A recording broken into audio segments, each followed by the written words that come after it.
Dear student, आज की video में हम क्लास 8 की मैथमेटिक्स की प्रैक्टिस करेंगे। क्लास 8 की नेशनल बुक फाउंडेशन की जो बुक है, इसकी एनुअल एग्ज़ाम बच्चों के 8वीं क्लास के होने वाले हैं। उसके लिए प्रैक्टिस शीट बनाई है। कुछ इम्पोर्टेंट क्वेश्चन मैंने लिखे हैं, वो हम सॉल्व करेंगे ताकि आपको एग्ज़ाम में आसानी हो। तो चैनल को ज़रूर सब्सक्राइब करें और शेयर करें ताकि आपको कोर्स मुतल्लिक़ नई नई वीडियो मिलती रहे। इसमें जो सबसे पहला क्वेश्चन है ये सॉल्व करना है हमने। स्मॉल ब्रैकेट है, ये एब्सोल्यूट वैल्यू का साइन है, उसके बाद -4 है, प्लस है, फिर +4 एब्सोल्यूट वैल्यू का साइन, फिर प्लस, फिर एब्सोल्यूट वैल्यू का साइन, मॉडुलस जिसको कहते हैं -5 +1 ब्रैकेट, ये यहाँ एब्सोल्यूट वैल्यू का साइन होगा, एब्सोल्यूट वैल्यू का साइन और ब्रैकेट क्लोज, फिर डिवाइडेड बाय एब्सोल्यूट वैल्यू का साइन है 15 -1 और एब्सोल्यूट वैल्यू का साइन है। इसमें सबसे पहले हम ब्रैकेट सॉल्व करेंगे। तो यहाँ एब्सोल्यूट वैल्यू का साइन आएगा और -1 +4 में 4 ग्रेटर है, 4 ग्रेटर है, साइन प्लस का ही आएगा और 4 में से 1 को सब्ट्रैक्ट करेंगे 3 आ जाएगा। उसके बाद प्लस, अब -5 और +1 में से 5 ग्रेटर है, साइन माइनस का आएगा और 5 में से 1 को सब्ट्रैक्ट करेंगे तो 4 आ जाएगा और एब्सोल्यूट वैल्यू का साइन ब्रैकेट क्लोज, फिर डिवाइडेड बाय 15 में से 1 को सब्ट्रैक्ट करेंगे तो 14 आ जाएगा। उसके बाद नेक्स्ट स्टेप में अब एब्सोल्यूट वैल्यू का साइन का पर्पस ये होता है कि अगर आपके पास नेगेटिव वैल्यू भी है तो ये आपके पास पॉजिटिव आंसर आता है, यानी ये आपके पास न्यूमेरिक उसका जो मैग्नीट्यूड है वो वैल्यू देता है। तो यानी एब्सोल्यूट वैल्यू का जो साइन है वो पॉजिटिव को भी नेगेटिव को पॉजिटिव में, यानी एब्सोल्यूट वैल्यू का साइन लगाओ तो नेगेटिव वैल्यू को भी आप पॉजिटिव लिखते हैं। तो ये है ही +3, एब्सोल्यूट वैल्यू का साइन ख़त्म हो जाएगा, +3 आ जाएगा, 3 आ जाएगा, प्लस, और ये माइनस एब्सोल्यूट वैल्यू के अंदर मॉड के अंदर -4 था, -4 क्या आ जाएगा हमारे पास, +4 ही आ जाएगा और ब्रैकेट क्लोज और डिवाइडेड बाय, यहाँ +14 है तो ये 14 ही आएगा। उसके बाद 3 + 4 7 हो जाएगा, 7 डिवाइड बाय 14। अब 7 को 14 पे डिवाइड कर देना, 7/14, 7 1 ज़र 7, 7 2 ज़र 14, तो इसका आंसर 1/2 आ जाएगा, 1/2 इसका आंसर आ जाएगा। उसके बाद सेकंड क्वेश्चन है। सेकंड क्वेश्चन में Insaf jeweller makes an annual profit of $147 147.837 million, ये उनका प्रॉफिट है। इसको हमने राउंड ऑफ करना है 1 डेसिमल प्लेस। डेसिमल प्लेस क्या होता है, ये डेसिमल है, डेसिमल के बाद ये 1 डेसिमल प्लेस होता है, ये सेकंड डेसिमल प्लेस है, ये थर्ड डेसिमल प्लेस है। अब इसको 1 डेसिमल प्लेस तक अगर हमने राउंड करना है, 1 डेसिमल प्लेस तक, 147.837 को 1 डेसिमल प्लेस तक, तो 1 डेसिमल के बाद जो वैल्यू है 37, इसको देखेंगे। अब 37 आपका 50 से लेस है, ये 50 से कम है, 50 से कम है, इसलिए इसको हम इग्नोर कर देंगे। और क्योंकि ये 50 से कम है इसलिए यहाँ 1 डेसिमल प्लेस में जो नंबर 8 है उसमें 1 ऐड नहीं होगा। अगर ये 50 होती या 50 से ग्रेटर होती तो हम 1 डेसिमल यहाँ ऐड करते, क्योंकि अब 50 से लेस है तो 1 डेसिमल प्लेस में इसका आंसर 147.88 ही होगा, क्योंकि ये वैल्यू जो है आपकी 50 से लेस है। उसके बाद 2 डेसिमल प्लेस के लिए अब 147.837, अब 2 डेसिमल प्लेस यहाँ बनती है, ये 1 डेसिमल प्लेस हो गई, सेकंड डेसिमल प्लेस हो गई, इसको देखेंगे। ये आपका 7 है जो कि 5 से ग्रेटर है, 5 से ग्रेटर है, इसलिए इसको इग्नोर कर देंगे और इसमें 1 ऐड कर देंगे। जब ये 5 से ग्रेटर है तो इसको इग्नोर करेंगे, रिमूव करेंगे और इसमें 1 ऐड करेंगे, तो 2 डेसिमल प्लेस में इसका आंसर होगा 147.84। उसके बाद इसका थर्ड है 3 डेसिमल प्लेस, तो ये ऑलरेडी है ही 3 डेसिमल प्लेस, तो 3 डेसिमल प्लेस में इसका आंसर यही होगा 147.837, ये 1 2 3 डेसिमल प्लेस तक इसका आंसर यही होगा।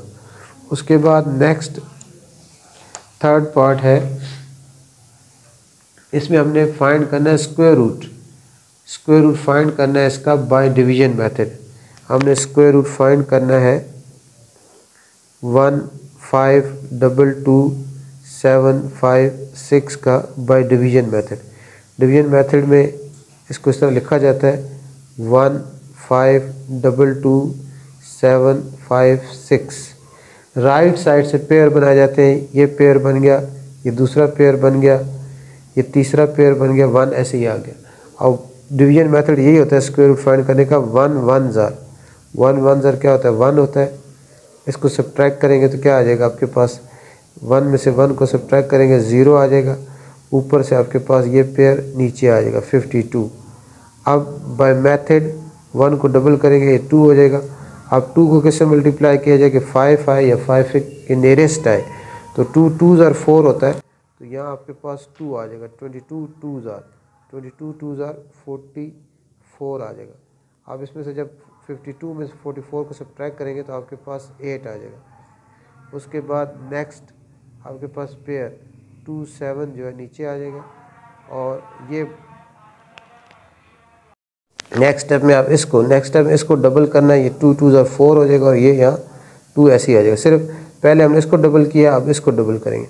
अब 2 को किससे मल्टीप्लाई किया जाए कि 8 आए, 2 4 ज़ार 8 होता है, लेकिन 244 4 ज़ार करेंगे तो वैसे क्या हो जाएगा, ग्रेटर हो जाएगा, इसलिए यहाँ 243 3 ज़ार आएगा। 244 4 ज़ार 827 से ग्रेटर हो जाएगा, तो यहाँ 3 आएगा, यहाँ भी 3 आएगा, और 3 3 ज़ार 9 होगा, 3 4 ज़ार 12 और 3 2 ज़ार 6 और 1 7। अब इसको सब्ट्रैक्ट करेंगे, 17 में से 9 को सब्ट्रैक्ट करेंगे, 17 में से 9 को सब्ट्रैक्ट करेंगे 8 आ जाएगा। 17 में से 9 को सब्ट्रैक्ट करेंगे 8 आ गया, और 11 में से 2 को सब्ट्रैक्ट करेंगे 9 आ जाएगा। ऊपर से आपका पेयर जो है 56 नीचे आ जाएगा। नेक्स्ट स्टेप में 3 डबल होगा 6, 4 ऐसे ही आ जाएगा, 2 ऐसे ही आ जाएगा। अब 2 को किससे मल्टीप्लाई करेंगे, 9 आए या 9 के नियरेस्ट आए, 2 4 ज़ार 8 2 4 ज़ार 8 होता है, तो यहाँ हम जो है इसको 2464 को यहाँ 4 आएगा और यहाँ भी 4 आएगा। 4 4 ज़ार 16 1, 4 6 ज़ार 24 25 2, 4 4 ज़ार 16 और 2 18 1, 2 4 2 ज़ार 8 और 9 एग्जैक्ट ये आ जाता है। तो इसका हमने division method square root find कर लिया, आएगा 1234 इसका आंसर आ जाएगा। उसके बाद नेक्स्ट है, हमने इसका क्यूब रूट फाइंड करना है, यानी हमारे पास इसमें हमने 2744 का क्यूब रूट फाइंड करना है बाय प्राइम फैक्टराइजेशन। तो हमने उसका प्राइम फैक्टराइजेशन से इसका हमने क्यूब रूट फाइंड करना है। तो ये 2 पे डिविजिबल है, 2 1 ज़ार 2, 2 3 ज़ार 6 और 1 कैरी होगा, 2 7 ज़ार 14, 2 2 ज़ार 4, फिर 2 पे डिविजिबल है, 2 6 ज़ार 12, 1 कैरी होगा 17 बनेगा, 2 8 ज़ार 16 और 2 6 ज़ार 12, फिर 2 पे डिविजिबल है, 2 3 ज़ार 6, 2 4 ज़ार 2 3 ज़ार। अब ये 343 आ गया। अब 343 आपका 2 पे डिविजिबल नहीं है, 3 पे भी डिविजिबल नहीं है ये 3 का, क्योंकि 3 + 4 7, 7 + 3 10, 10 3 के टेबल में नहीं आता, और 4 पे भी डिविजिबल नहीं होगा, 5 पे नहीं होगा क्योंकि 0 और 5 इसके एंड में नहीं है, 6 पे भी नहीं है, 7 पे ये डिविजिबल है। 7 4 ज़ार 28 और 34 में से 28 निकाले, पीछे 6 रह गया, 63 बन गया, 7 9 ज़ार 63, 7 7 ज़ार 49, 7 1 ज़ार 7। तो ये हमारे पास, क्योंकि हम क्यूब रूट फाइंड करें, इसमें स्क्वायर रूट में पेयर बनाते हैं और क्यूब रूट में हम इसका 3 का ग्रुप बनाते हैं। तो इसमें हम ये हमारे पास बन जाएगा 2 पावर 3 लिख सकते हैं इसको, क्योंकि 2 3 टाइम है, और 7 पावर 3 और बाहर क्यूबिक रूट है, इसको सेपरेट करके 2 पावर 3 और यहाँ क्यूब रूट मल्टीप्लाई 7 पावर 3 और यहाँ क्यूब रूट 3 के साथ ये कैंसिल, 3 के साथ ये कैंसिल, 2 × 7 14 इसका आंसर आ जाएगा। तो ये आपका 2744 का क्यूब क्या 14 है। उसके बाद नेक्स्ट जो 5th पार्ट है वो आपका रेशो से रिलेटेड है, 4th चैप्टर से है, इसमें the price of 8 eggs is ₹80। Find how many eggs can be bought with ₹100। यानी आपके पास 8 एग्स की प्राइस अगर ₹80 है तो ₹100 में कितने एग्स जो हम परचेज़ कर सकते हैं। हमने इसमें दो चीज़ें हमारे पास है, एग्स और उनकी प्राइस। हमने फाइंड क्या करना है, हाउ मैनी एग्स। जो चीज़ फाइंड आउट करनी होती है उसको लेफ़्ट साइड पे लिखते हैं रेशियोज करते हुए, यानी इसमें नंबर ऑफ़ एग्स आपने फाइंड आउट करना है, नंबर ऑफ़ एग्स, और उसके साथ उसकी प्राइस गिवन है। यानी पहले आपको गिवन है कि 8 एग्स की जो प्राइस है वो आपके पास ₹80 है। अब आगे ये है कि ₹100 में कितने एग्स मिलेंगे। जो चीज़ फाइंड करनी है उसको लेफ़्ट साइड पे लिखा। लेट्स सपोज ₹100 में एक्स एग्स हम परचेज़ कर सकते हैं। जिसको फाइंड करें उसका एरो हमेशा नीचे से ऊपर ही जाएगा। और अब इसमें आपने चेक करना है कि ये डायरेक्ट प्रोपोर्शन है या इन्वर्स प्रोपोर्शन है। एरो का क्या पर्पस है वो भी आगे पता चल जाएगा। इसमें ₹80 में 8 एग्स मिलते हैं। ₹80 में अगर 8 एग्स मिलते हैं तो ₹100 में कितने एग मिलेंगे। यानी 80 में अगर 8 एग्स मिलते हैं तो ₹100 में डेफिनेटली 8 से क्या मिलेंगे, ज़्यादा मिलेंगे। जब आपकी प्राइस इंक्रीज़ हो रही है तो नंबर ऑफ़ एग्स भी इंक्रीज़ हो रहा है। जब ये क्वांटिटी इंक्रीज़ हो, दूसरी क्वांटिटी भी इंक्रीज़ हो, ये डिक्रीज़ हो, ये भी डिक्रीज़ हो, तो इसको ये कहते हैं डायरेक्ट प्रोपोर्शन है। और अगर ये इंक्रीज़ हो रही हो, ये डिक्रीज़ हो रही हो, और ये डिक्रीज़ हो रही है, ये इंक्रीज़ हो रही है, तो फिर इन्वर्स प्रोपोर्शन होता है। डायरेक्ट प्रोपोर्शन है इसलिए डायरेक्ट प्रोपोर्शन भी एरो नीचे से ऊपर ही जाएगा, और इन्वर्स होता तो ऊपर से नीचे आता। एरो नीचे से ऊपर लगाने का पर्पस ये है कि ये x/8 आएगा और ये आ जाएगा 100/80। अब हमने x फाइंड करना है, बोथ साइड्स को 8 से मल्टीप्लाई करेंगे तो ये 8 कैंसिल, 0 से 0 कैंसिल, 8 1 ज़र 8, 8 1 ज़र 8। तो आपको ₹100 में 10 एग्स परचेज़ कर सकेंगे। ₹100 में 10 एग्स परचेज़ कर सकेंगे। उसके बाद नेक्स्ट क्वेश्चन है 6 है, Abdullah borrowed ₹32,000 at the rate of 5% for 3 years। Find markup and amount paid by him. तो ये आपका 4 चैप्टर से रिलेटेड ही है और इसमें मार्कअप फाइंड करना है या सिंपल इंटरेस्ट और मार्कअप का क्वेश्चन है। इसके लिए जो फार्मूला है, इसमें जो अमाउंट है ये 32,000 जो उसने बोरोड की है, जो डिपॉजिट की जाए बैंक में या उधार ली जाए, ये प्रिंसिपल होती है। ये प्रिंसिपल है। इसमें जो फार्मूला है मार्कअप का, मार्कअप इज़ इक्वल टू होता है PRT/100। तो ये जो अमाउंट बोरोड की अब्दुल्ला ने, ये प्रिंसिपल है, प्रिंसिपल अमाउंट है और इसको हम P से रिप्रेजेंट करते हैं और ये आ जाएगा 32,000। और R जो है वो रेट है और रेट आपके पास है 5% और टाइम जो है, टाइम T है और वो आपके पास 3 years है। तो मार्कअप आपने फाइंड करना है। P की वैल्यू अब कितनी होगी, 32,000। R कितना है आपके पास, R आपके पास रेट है 5 और टाइम कितना है आपके पास, टाइम है 3 years बाय 100। अब ये 2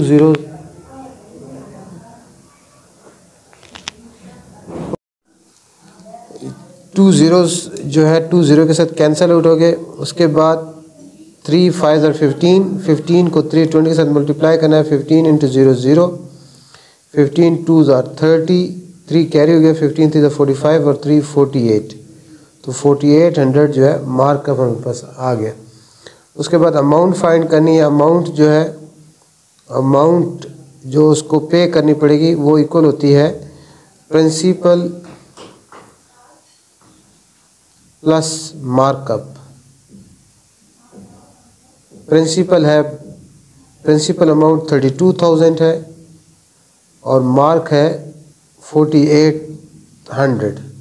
तो ये ऐड अप होके 36,800 रुपीज़ उसको अमाउंट पे करनी पड़ेगी। उसके बाद नेक्स्ट है 7th। इसमें हमारे पास 3 सेट्स गिवन है A B C और इसके हमने डिस्ट्रीब्यूटिव प्रॉपर्टी ऑफ इंटरसेक्शन जो है वेरीफाई करनी है। हमारे पास ए बी सी तीन सेट्स हैं और ये A union B intersection C is equal to A union B intersection A union C. ये डिस्ट्रीब्यूटिव प्रॉपर्टी ऑफ यूनियन और इंटरसेक्शन है। डिस्ट्रीब्यूटिव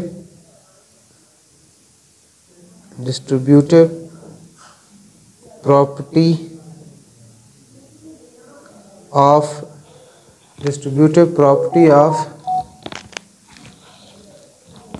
ऑफ यूनियन और इंटरसेक्शन।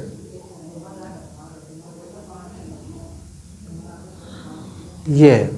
इसमें सबसे पहले हम लेफ्ट हैंड साइड लेंगे।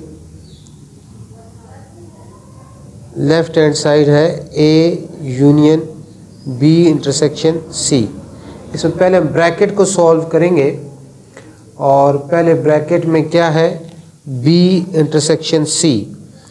बी सेट क्या है इसमें minus multiply divide intersection C. C set है हमारे पास माइनस डिवाइड और स्क्वायर रूट का साइन है। अब इन दोनों में कॉमन सिंबल्स कॉमन एलिमेंट कौन से हैं माइनस और डिवाइड। उसके बाद हमने A union B intersection C लेना है। अब ए सेट कौन सा है हमारे पास प्लस माइनस मल्टीप्लाई और इसकी यूनियन लेनी है हमने ए बी इंटरसेक्शन सी के साथ। और बी इंटरसेक्शन सी क्या है माइनस और डिवाइड, जिसमें सिंबल्स हैं दो माइनस और डिवाइड। इनकी लेनी है यूनियन।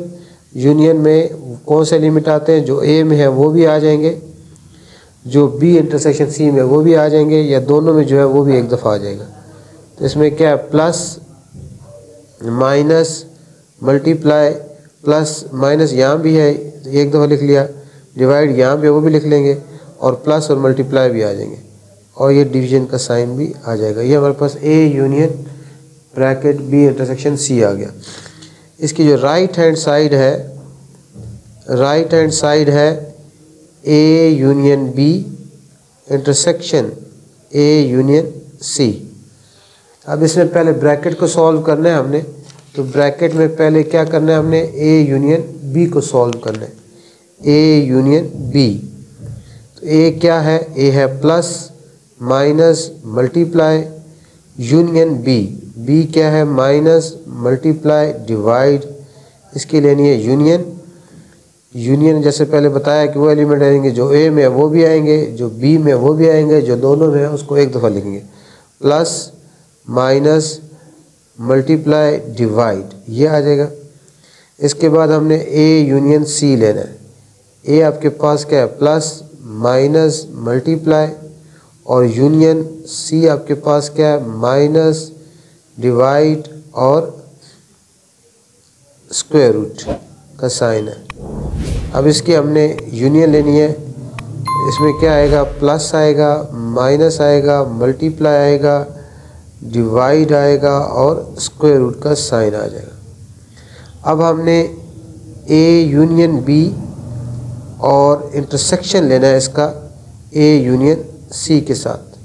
ए यूनियन बी में क्या क्या है प्लस माइनस मल्टीप्लाई डिवाइड है और इंटरसेक्शन ए यूनियन सी में क्या है प्लस माइनस मल्टीप्लाई डिवाइड और स्क्वायर रूट का साइन है। अब इसमें जो कॉमन एलिमेंट है A union B intersection A union C, इसका जो कॉमन एलिमेंट इन दोनों में प्लस है, दोनों में माइनस भी है, मल्टीप्लाई भी है और डिवाइड भी है। ये चार एलिमेंट्स कॉमन है, तो ये आपका इक्वल है लेफ्ट हैंड साइड के। तो हेंस इट इज़ प्रूव क्या प्रूव्ड हो गया कि A union B intersection C equal है A union B intersection A union C के। डिस्ट्रीब्यूटिव प्रॉपर्टी ऑफ यूनियन और इंटरसेक्शन जो है इस तरह हमने प्रूव कर दी। उसके बाद नेक्स्ट जो पार्ट है वो है नेक्स्ट पार्ट है सेट से रिलेटेड ही है। इसमें यूनिवर्सल सेट दिया गया आपको ए से लेकर A B C D E F G है, पी आपके पास ए बी सी है, Q A B C D E है, और Q minus P whole complement find करना है।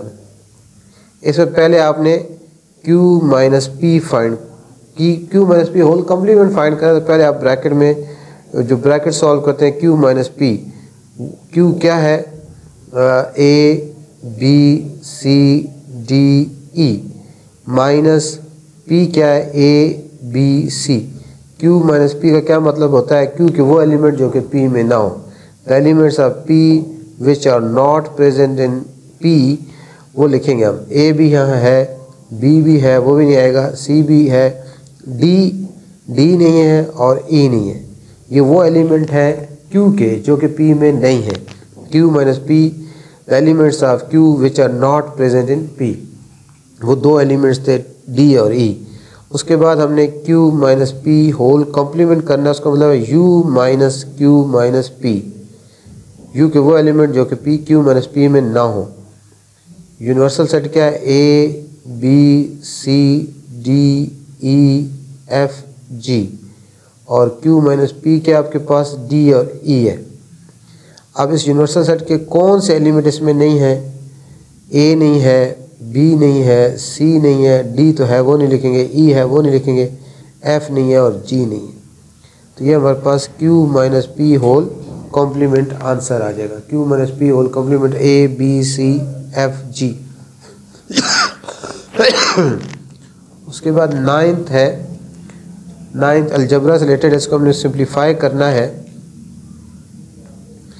ये 2ab पावर 3 होल पावर 5 है, इसको 2 पावर 5 लिखेंगे, a पावर 5 लिखेंगे और b पावर 3 इंटू 5, ये 3 है, 3 5 3 5 इधर कितना हो जाएगा, 15 हो जाएगा। नीचे डिनोमिनेटर में 4 पावर 2 है, 4 पावर 2 हो जाएगा, a पावर 2 है, 2 2 इधर कितना हो जाएगा, 4 हो जाएगा, और b पावर 1 है, 1 2 इधर 2 ही आएगा, और साथ मल्टीप्लाई हो रहा है a b क्यूब। अब 2 पावर 5 जो है, 2 को 5 टाइम मल्टीप्लाई करना है, 2 पावर 5 का मतलब 2 को 5 टाइम मल्टीप्लाई करना है, तो 2 को 5 टाइम मल्टीप्लाई करेंगे 32 आएगा, a पावर 5 होगा, b पावर 15 होगा, और डिनोमिनेटर में 4 पावर 2 16 होता है, और ये a power 4 multiply a power 1 multiply हो रहे हैं। जब मल्टीप्लाई बेसिस से वो पावर ऐड हो जाती है, a पावर 4 को जब a पावर 1 से मल्टीप्लाई करेंगे a पावर 5 ही आ जाएगा, और b पावर 2 को जब b पावर 3 से मल्टीप्लाई करेंगे b पावर 5 आ जाएगा। अब ये a पावर 5 के साथ कैंसिल हो जाएगा, 16 1 ज़ार 16 2 ज़ार 32। a पावर 5 और a पावर 5 क्यों कैंसिल हुआ, बेस भी सेम है, पावर भी सेम है, एक्सपोनेंट भी सेम, तो यहाँ ये b के साथ नहीं कैंसिल हो सकता क्योंकि इनकी जो एक्सपोनेंट है पावर है डिफरेंट है, इनके बेसिस सेम है और ये डिवाइड हो रहे हैं, तो ये आपस में सब्ट्रैक्ट हो जाएंगे, +5 ऊपर जाके माइनस हो जाएगा, 15 माइनस 5, तो यहाँ पर 2b पावर 10 इसका आंसर आ जाएगा, 2b पावर 10 इसका आंसर हो जाएगा। उसके बाद हमारा पार्ट 10 है, ये भी अलजबरा से रिलेटेड ही है। इसमें हमने इसको एवेल्यूएट बाय यूजिंग फार्मूला, ये 497 का स्क्वायर है, इसको फार्मूले के मुताबिक हमने सॉल्व करना है। इसको ऐसे नहीं कि 497 को 497 से मल्टीप्लाई करने आंसर लिख दें, नहीं, बल्कि देखिए 497 में इसमें अलजब्रिक आइडेंटिटी यूज़ करनी है। 497 को ऐसे लिख सकते हैं हम 500 माइनस 3 होल स्क्वायर, ये हमने इस तरह लिखना होता है ताकि इसके मेंटली हम स्क्वायर ले सकें और मल्टीप्लाई कर सकें। हमने इसको नियरेस्ट 100, जैसे देखिए 497 को लिख सकते हैं 500 माइनस 3, तो इसको ऐसा नहीं लिखना कि हम मेंटली इसको स्क्वायर या सॉल्व ना कर सकें, यानी 490 + 7 या इस तरह नहीं लिखते, क्योंकि 490 का हम स्क्वायर, यानी इसको हम 490 + 7 भी तो लिख सकते हैं, लेकिन इसका क्योंकि 490 का मेंटली स्क्वायर नहीं ले सकते, तो इसलिए हमने एक ऐसा नंबर यूज़ करना है ताकि इसको मेंटली हम स्क्वायर ले सकें। ये अब अलजब्रिक आइडेंटिटी ये यूज़ होगी, first term minus second term whole square, first term square minus 2 first term into second term plus second term whole square. इस आइडेंटिटी के मुताबिक इसको स्पेंड करेंगे तो ये होगा first term square minus 2 first term into second term plus second term whole square. तो ये आपके पास 5 का स्क्वायर कितना आ जाएगा 25, और यहाँ स्क्वायर में 2 जीरोज़ है तो इसके साथ 4 जीरोज़ आ जाएंगे। अब यहाँ 2 जीरो थे तो स्क्वायर लेंगे 4 जीरो आ जाएंगे। अब 2 इंटू 500 1000 को 3 से मल्टीप्लाई करेंगे 3000 आ जाएगा, और ये प्लस 9 हो जाएगा, 3 का स्क्वायर 9। अब ये 250,000 में 250,000 में 9 प्लस 9 करेंगे और फिर 3000 माइनस कर लेंगे। तो ये आपके पास 250,009 हो जाएगा, और उसमें 3000 हमने माइनस कर लेना है। अब इसमें 3000 माइनस करेंगे तो हमारे पास क्या आ जाएगा 250,009 में से 3000 माइनस कर लें, ये 9 आ जाएगा, 0 आएगा, 0 आएगा, 10 बनेगा, 10 में से 3 7, और यहाँ आपके पास 4 आ जाएगा। तो ये आपके पास 247,009 आ जाएगा। ये हमने इसको अलजब्रे फार्मूले के मुताबिक, अलजब्रे आइडेंटिटी के मुताबिक जो है एवेलुएट किया, सिंप्लीफाई किया। नेक्स्ट है इन इक्वालिटी है, इसको सॉल्व करना है। 0.8 bracket m plus 5 greater than equal to 1.8 m plus 10। 0.8 को m से मल्टीप्लाई करेंगे 0.8 m हो जाएगा, और 0.8 को जब 5 से मल्टीप्लाई करेंगे तो ये 4 आ जाएगा, greater than equal to 1.8 m plus 10।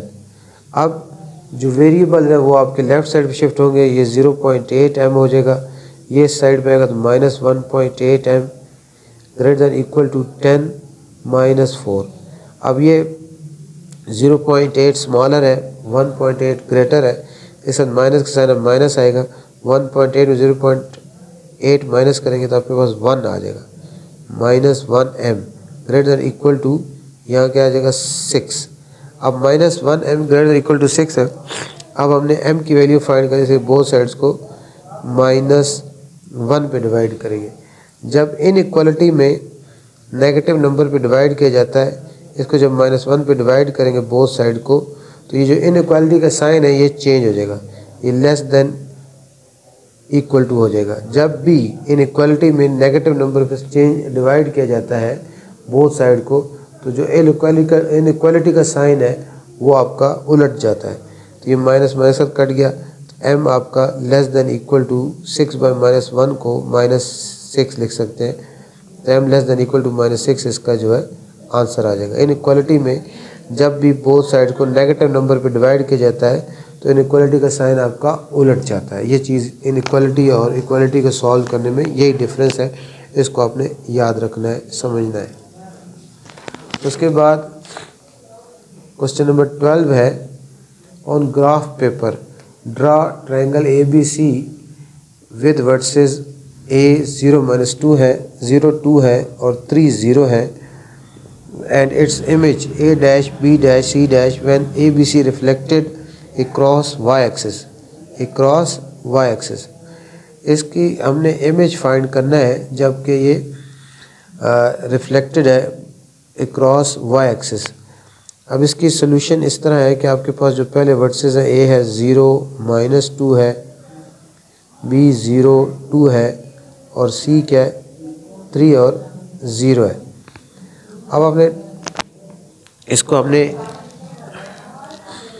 इसका बनाना है, हमने इसकी रिफ्लेक्शन फाइंड करनी है। तो इसमें आपके पास रिफ्लेक्टेड क्रॉस y एक्सिस है, तो इसमें A आपके पास गिवन है 0-2, तो A डैश जो होगा जब रिफ्लेक्शन होती है अलॉन्ग y एक्सिस, तो इसमें जो आपके पास ऑर्डर पे गिवन होता है उसमें x का साइन चेंज होता है। सिर्फ अलॉन्ग y एक्सिस जब आपने रिफ्लेक्शन करनी होती है तो उसमें आपका उसका जो x का होता है वैल्यू, उसका साइन चेंज होता है। यहाँ आपके पास x की वैल्यू ऑलरेडी 0 है तो वो 0-2 ही रहेगा, और b जो है वो है 0-2 है, तो इसकी अलॉन्ग रिफ्लेक्शन y एक्सिस इसका यहाँ भी 0 है, इसका साइन चेंज है, 0-0 एक ही चीज़ होती है, इसलिए 0-2 ही आएगा। और c है सी है 3 0, इसकी जब रिफ्लेक्शन होगी अलॉन्ग वाई एक्सिस ये हो जाएगा सी डैश, और ये हो जाएगा, इसका साइन चेंज होना है, -3 और 0 हो जाएगा, -3 और 0 हो जाएगा। इसको हम वैसे थोड़ा सा रफ सा इसको बना लेते हैं, वैसे तो सही ग्राफ पेपर पे होगा, रफ सा अगर हम इसको ग्राफ बनाएं, इसकी रिफ्लेक्शन शो करें। ये हमारे पास वाई एक्सिस है, ये आपका एक्स एक्सिस है, ये आपका फ़र्ज़ करें ये 0 है, ओरिजिन है, ये ओरिजिन है, और ये वो ओरिजिन है, और ये आपका 1 है, ये 2 है, ये 3 है, ये 4 है, इस तरफ इस साइड पे ये -1 है, ये -2 है, ये -3 है, ये -4 है, ये आपका 1 है, ये 2 है, ये 3 है, ये 4 है, इस तरह ये -1 है, ये -2 है, ये -3 है, ये -4 है। अब हमारे पास जो ए है, ए पहले आपके पास ट्राइंगल ABC है, उसमें ए आपके पास है 0 -2, यानी 0 x 0 y -2 है, x 0 ये है और y -2 आपके पास ये वाला पॉइंट बनता है, ये पॉइंट है, ये आपका ए आ गया,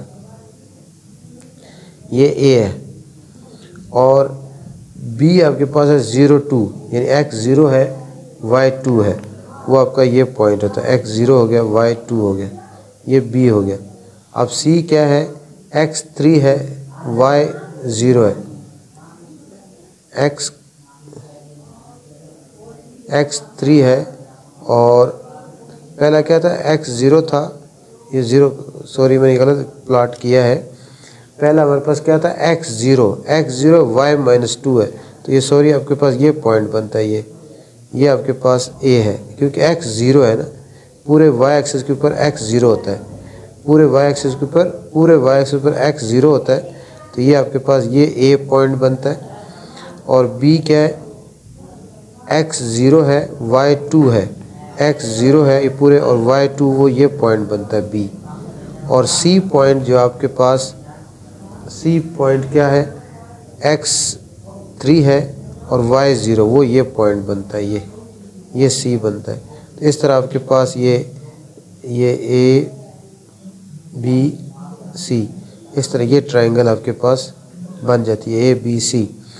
अब इसकी जब रिफ्लेक्शन है, रिफ्लेक्शन में a डैश तो वही है आपके पास 0 -2 है, ये पॉइंट आपका a डैश ही बनेगा, और b डैश 0 2 वो भी यही b डैश यही बनेगा, c डैश x -3 है y 0 वो ये पॉइंट बनता है, c डैश ये बन जाता है। तो इस तरह ट्रायंगल आपके पास बन जाएगी, ये a dash b dash c dash.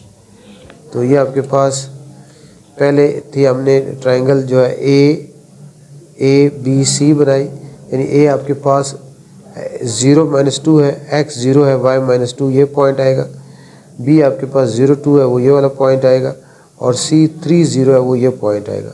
आप उसकी जब रिफ्लेक्शन लेंगे तो a और b तो वही पॉइंट है, c डैश जो है वो पॉइंट आपका c डैश में -3 और 0 है, इसलिए x -3 और y 0 हो गया। तो ये a dash b dash c dash, इस ट्रायंगल की अलॉन्ग y एक्सिस ये आपकी रिफ्लेक्शन हो जाएगी। क्वेश्चन में हमने ए बी सी जो वर्सेस एक ट्रायंगल के, ट्रायंगल ए बी सी के, उसकी हमने अलॉन्ग रिफ्लेक्शन करनी थी along Y axis, triangle A dash B dash C dash बनानी थी। ए वर्सेस हमारे पास 0 -2, बी है 0 2 और सी है 3 0, रिफ्लेक्टेड अलॉन्ग वाई एक्सिस है, ए आपके पास 0 -2 है, रिफ्लेक्शन अलॉन्ग वाई एक्सिस में एक्स का साइन चेंज होता है, तो ये आपका ए डैश 0 2 ही होगा, क्योंकि 0 का साइन 0 ही होता है, -0 या 0 +0 एक ही चीज़ है। बी 0 2 है इसलिए 0 2 ही होगा, सी 3 0 है इसलिए माइनस का साइन चेंज होगा, -3 0 हो जाएगा। अब इसको ऐसे अगर ग्राफ पेपर पे इस तरह मैंने प्लाट कर लिया, पहले हमारे पास ए था, पहले ए ट्रायंगल ए बी सी है, इसका ए क्या आपके पास 0 -2 है, पूरे वाई एक्सिस पर एक्स 0 होता है, इसलिए 0 - 2 ये पॉइंट है, 0 - 2 ये पॉइंट हो गया। उसके बाद बी जो है 0 2 है, वो ये पॉइंट हो गया। और सी पॉइंट आपका 3 0 है, वो ये हो गया, यानी एक्स 3 है, वाई क्या 0 है। उसके बाद रिफ्लेक्शन है ए डैश 0 - 2 ही है, इसलिए फिर ए डैश भी यही 0 - 2 ही होगा। बी डैश 0 2 है, वो ये हो जाएगा। और सी डैश आपके पास -3 और 0 है, तो ये वाई एक्स 0 -3 है, एक्स -3 आ गया। और एक्स के ऊपर जो आपका वाई 0 होता है, ये पॉइंट आपका सी डैश का -3 और 0 हो जाएगा। इस तरह ये ट्रायंगल आपकी, इस ट्रायंगल ए बी सी की reflection A dash B dash C dash along Y axis, इस तरह आप इसकी रिफ्लेक्शन जो है ग्राफ पेपर पे ड्रा कर सकते हैं। उसके बाद जो नेक्स्ट क्वेश्चन है, क्वेश्चन नंबर 13, उसमें दो सिमिलर फिगर्स हैं, इनकी आप जो अननोन क्वांटिटी है, जो अननोन वैल्यूज़ है, वो आपने फाइंड आउट करनी है। जो सिमिलर क्वांटिटीज़ होती हैं उनके कॉरस्पॉन्डिंग साइड्स के रेशियो जो है इक्वल होते हैं। जो सिमिलर शेप्स होती हैं उनकी कॉरस्पॉन्डिंग साइड्स के रेशियो सेम होते हैं। जैसे इसको let's suppose A B C D कहा जाए और इसको आप फ़र्ज़ करें पी क्यू आर एस कह दें, तो आपकी जो फिगर है ए बी सी डी जो क्वाड्रिलेटरल है, ये सिमिलर है quadrilateral P Q R S के। तो इसकी जो कॉरस्पॉन्डिंग साइड्स के रेशियोज होंगे वो आपस में इक्वल होंगे। क्या मतलब इसका कि यानी A B by P Q equal होगा B C by Q R के, और उसके बाद C D A B by P Q B C by Q R C D by R S, और उसके बाद D A by S P. अब इसमें हमारे पास क्या क्या गिवन है, ए बी गिवन है 4, पी क्यू जेड है वो फाइंड करना है आपने, बी सी है 1.8 और क्यू आर आपके पास है वाई, वो फाइंड करना है, सी डी है 3 और आर एस आपका है 6, डी ए आपके पास x और एस पी आपके पास है 9। तो इसमें हमने जो अननोन है एक्स वाई जी वो फाइंड आउट करने हैं। तो इसमें जो गिवन है, ये देखें, ये गिवन है आपके पास, ये दोनों वैल्यूज़ गिवन है, इसको यूज़ करना है बारी बारी। यानी इसको आप लिख सकते हैं कि 4/z इज इक्वल टू होगा 3/6। अब क्रॉस मल्टीप्लिकेशन होगा 3z इज इक्वल टू 24। अब 3 पे डिवाइड कर लेंगे बोथ साइड्स को, तो z आपके पास कितना आ जाएगा 8, 3 8 ज़ा 24, ये आपके पास z आ गया। इसी तरह आप लिख सकते हैं 1.8 by y is equal to 3/6। अब क्रॉस मल्टीप्लिकेशन करें तो 3y is equal to 6 multiply 1.8। अब बोथ साइड को 3 पे डिवाइड करें, 3 1 ज़ा 3 1 ज़ा 3 2 ज़ा 6, तो y आपके पास 2 को 1.8 से मल्टीप्लाई करें 3.6 आ जाएगा।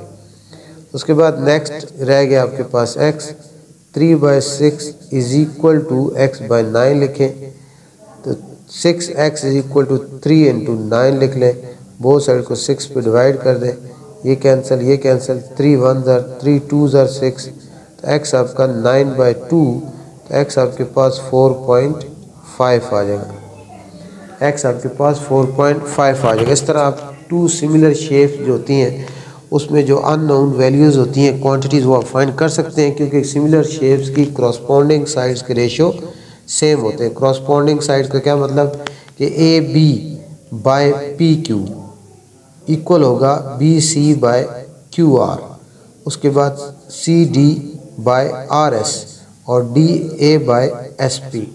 इस तरह आप लिखे, उसमें जो अननोन थे, जो गिवन वैल्यू तो पुट कर दे, जो अननोन थे वो आपने फाइंड आउट कर लिए। उसके बाद 14, क्वेश्चन नंबर 14 है find the area of sector. Area of sector क्या होता है, जैसे ये एक सर्कल है, ये इसका सेंटर है, तो दो रेडियस के दरमियान जो जगह होती है ये वाली, ये सेक्टर है। इसमें ये एंगल दिया गया है, ये सेंट्रल एंगल होता है, सेंट्रल एंगल इसका ये 60 डिग्री दिया गया है और इसका रेडियस आर दिया गया है 10 मीटर। तो इसमें हमने एरिया ऑफ सेक्टर फाइंड करना है। आपके पास सेंट्रल एंगल उसका दिया गया 60 डिग्री और रेडियस दिया गया 10 मीटर। तो एरिया ऑफ सेक्टर का फार्मूला है x/360 multiply pi are square. तो इसमें आपके पास x कितना है 60, नीचे 360 आ जाएगा, पाई है 22/7 और r रेडियस कितना है 10 मल्टीप्लाई, क्योंकि r स्क्वायर है 10 मल्टीप्लाई 10 और एरिया की यूनिट हमेशा मीटर स्क्वायर होती है इसलिए मीटर स्क्वायर आ जाएगी। इसमें 0 0 के साथ कट गया, 6 1 6 6 6 36, तो ये हमारे पास आ जाएगा 1/6 मल्टीप्लाई 22/7 मल्टीप्लाई 10 10 कितना हो जाएगा 100 मीटर स्क्वायर। तो इसमें आप 22 को 100 से मल्टीप्लाई करेंगे 2200 हो जाएगा और डिवाइडेड बाय 6 7 42 मीटर स्क्वायर। अब इसमें हम 2200 को 42 पे डिवाइड करेंगे तो हमारे पास इसका आंसर आ जाएगा, ये हमारे पास 52.38 मीटर स्क्वायर इसका आंसर आ जाएगा एग्जैक्ट। उसके बाद क्वेश्चन नंबर 14 है, how many litres of water can a spherical tank contain whose radius is 10.5 decimetre. हमारे पास अब स्फेयर की शक्ल का यानी इस तरह स्फेरिकल शेप का टैंक है और उसका जो रेडियस है आर वो गिवन है 10.5 डेसीमीटर। अब spherical how many litre of water या हाउ मेनी लीटर इस स्फेरिकल टैंक में कितना वाटर आ सकता है, तो इसमें क्या फाइंड करना है आपने, इस टैंक में जितना वाटर आ सकता है उस टैंक का क्या होता है वॉल्यूम होता है। यानी किसी चीज़ में जो चीज़ अब एक टैंक है वाटर टैंक है उसमें कितना वाटर आ सकता है, मतलब ये कि हमने उसका वॉल्यूम फाइंड करना है, या हमने वॉल्यूम फाइंड करना है। और इसमें यानी जो आपके पास स्फेरिकल टैंक का फार्मूला होता है स्फेरिकल टैंक कंटेन वाटर, कितना वाटर आ जाएगा उसमें, उसका जो फार्मूला है वॉल्यूम का वो यूज़ करेंगे। इसका volume formula 4/3 pi R cube. अब 4/3 हो जाएगा, पाई की वैल्यू 22/7 आ जाएगी और आर रेडियस आपके पास 10.5 मल्टीप्लाई 10.5 मल्टीप्लाई 10.5 और वॉल्यूम यूनिट क्यूब होती है, डेसीमीटर क्यूब आ जाएगी। यहाँ हमारे पास क्वेश्चन क्या है कि how many litre of water can a spherical tank contain whose radius is 10.5 decimetre. तो इसमें स्फेयर का जिक्र है, स्फेरिकल टैंक का जिक्र है कि स्फेरिकल टैंक में कितना वाटर आएगा, तो स्फेरिकल टैंक में उतना ही वाटर आएगा जितना उसका वॉल्यूम होगा। तो वॉल्यूम का फार्मूला यह लगेगा और वॉल्यूम ऑफ स्फेयर का फार्मूला होता है 4/3 पाई आर क्यूब। 4/3 आ गया, पाई की 22/7 होती है और आर क्यूब है इसलिए आपका रेडियस मैंने 3 टाइम लिखा, 10.5 मल्टीप्लाई 10.5 मल्टीप्लाई 10.5 और डेसीमीटर क्यूब आ जाएगा आंसर। अब इसमें पॉइंट रिमूव करें नीचे 10 आ जाएगा, पॉइंट रिमूव करें नीचे 10 आ जाएगा, पॉइंट रिमूव करें नीचे 10 आ जाएगा। अब ये 5 पे कटिंग होती है, 5 2s are 5 2s are 5 1s are 5 2s are 5 2s are 5 1s are 5 2s are 5 2s are 5 1s are। उसके बाद ये 2 1s are 2 2 2s are 4, फिर ये 2 1s are 2 2 1s are 2 हो गई। उसके बाद 2 1s are 2 हो गया और 2 11s are 22 हो गया। उसके बाद 3 1s are 3 हो गया और 3 7s are 21 हो गया और 7 1s are 7 हो गया और 7 1s are 7 हो गया। तो पीछे हमारे पास क्या रह गए 21 और 21 रह गए और 11 रह गए। यानी 21 को 21 से मल्टीप्लाई करें 441 आता है। 21 को 21 मल्टीप्लाई 21 तो ये हमारे पास 21 21 को 21 से मल्टीप्लाई करेंगे तो ये 441 ही आता है, और 441 को 11 से मल्टीप्लाई करना है। 441 को 11 से करेंगे, इसको 11 से मल्टीप्लाई करेंगे तो ये हमारे पास 4851 डेसीमीटर क्यूब आंसर आ जाएगा। आंसर लीटर में देना था, तो हमें पता होना चाहिए कि 1 लीटर जो होता है वो आपका 1 डेसीमीटर क्यूब के इक्वल होता है। 1 litre is equal to 1 decimetre cube. 1 litre is equal to आपका 1000 सेंटीमीटर क्यूब के इक्वल होता है, और उसके अलावा आपका जो 1 मीटर क्यूब है वो आपका 1000 लीटर के इक्वल होता है। ये रिलेशन मुख्तलिफ आपके इस तरह ये याद रहने चाहिए, पता होना चाहिए आपको। इसलिए आप 4851 डेसीमीटर क्यूब है, तो ये आपका 4851 लीटर में इसका आंसर आ जाएगा। उसके बाद लास्ट क्वेश्चन है इसका, उसमें हमने स्टैंडर्ड डिविएशन और रेंज फाइंड करनी है। इसमें हमने स्टैंडर्ड डिविएशन और रेंज फाइंड करनी है। आपके पास वैल्यूज़ हैं x, ये इनको x रिप्रेजेंट करेंगे। ये है 2 है, 4 है, 5 है, 3 है, 1 है और 9 है। अब स्टैंडर्ड डिविएशन का जो फार्मूला होता है,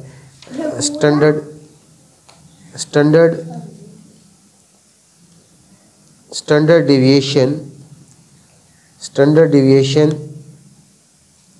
SD is equal to square root sigma x square by n minus sigma x by n whole square. ये फार्मूला स्टैंडर्ड डिविएशन का। तो इसमें हमें यहाँ x स्क्वायर का कॉलम चाहिए। x स्क्वायर 2 का स्क्वायर क्या हो जाएगा 4, 4 का स्क्वायर हो जाएगा 16, और 5 का स्क्वायर हो जाएगा 25, 3 का स्क्वायर हो जाएगा 9, और 1 का स्क्वायर हो जाएगा 1, और 9 का स्क्वायर हो जाएगा 81। अब हमें चाहिए सिग्मा x। ये सिग्मा का मतलब सम होता है, सिग्मा लैटिन वर्ड्स है जिसका मतलब सम। तो इसमें हमें सिग्मा x भी चाहिए और सिग्मा n x स्क्वायर भी चाहिए। n क्या टोटल वैल्यूज़ होती हैं, n कितनी वैल्यूज़ हैं, ये 1 2 3 4 5 6, n क्या 6 है। और सिग्मा x कैसे आएगा, इनको ऐड करेंगे 2 + 4 6, 6 + 5 11, 11 + 3 14, 14 + 1 15, 15 + 9 24। उसके बाद सिग्मा x स्क्वायर, इनको ऐड करना है 4 + 16 20, 20 + 25 45, 20 + 25 45, 45 + 9 54, 54 + 1 54 में 1 ऐड करेंगे 55, 55 में 81 ऐड करना है 81 + 55, तो ये 6 और 13 136 आ जाएगा। अब हमने इसमें वैल्यूज़ पुट कर देनी है।